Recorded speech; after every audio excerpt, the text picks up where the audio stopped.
forgot. Okay. Is there any chance of humanitarian intervention which doesn't have an ulterior motive? I think that's basically the question. Conceivable. I mean, if you look at, actually, there's a major scholarly history of humanitarian intervention between the Kellogg-Briand Pact in 1928, which outlawed war, and some recent period, I forget what it is. And the scholar, a serious scholar, found 3 examples of humanitarian intervention.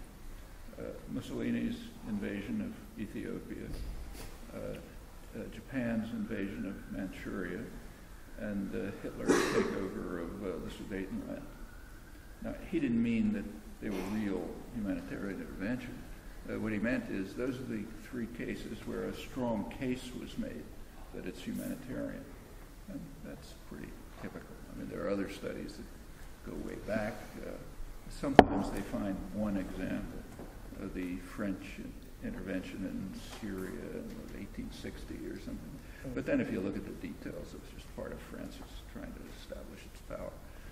Maybe the British intervention in Sierra Leone would pass the filters. I don't know. I haven't looked at it carefully. But yeah, it's conceivable. But, you know, it's a little bit like Gandhi's alleged answer to the question, what do you think about Western civilization? And he's supposed to have said, well, it might be a good idea. Same with humanitarian intervention. Yeah, it might be a good idea. Now, if I caught what you were saying, you mentioned the Congo. See, that's kind of an interesting case.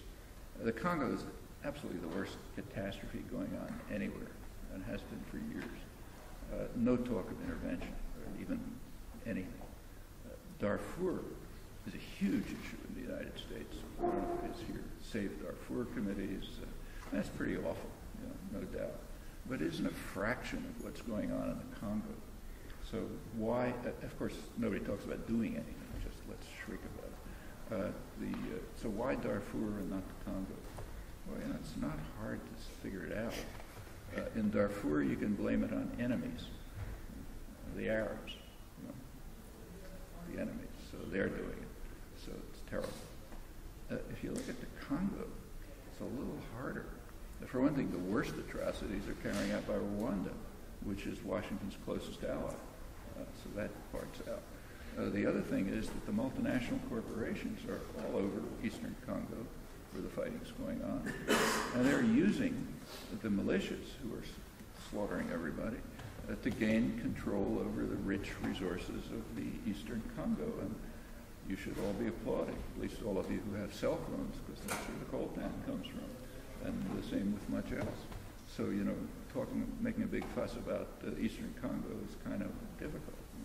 It's a little bit like this January 2006 election and free election in Palestine. I guess the only free election in the Arab world.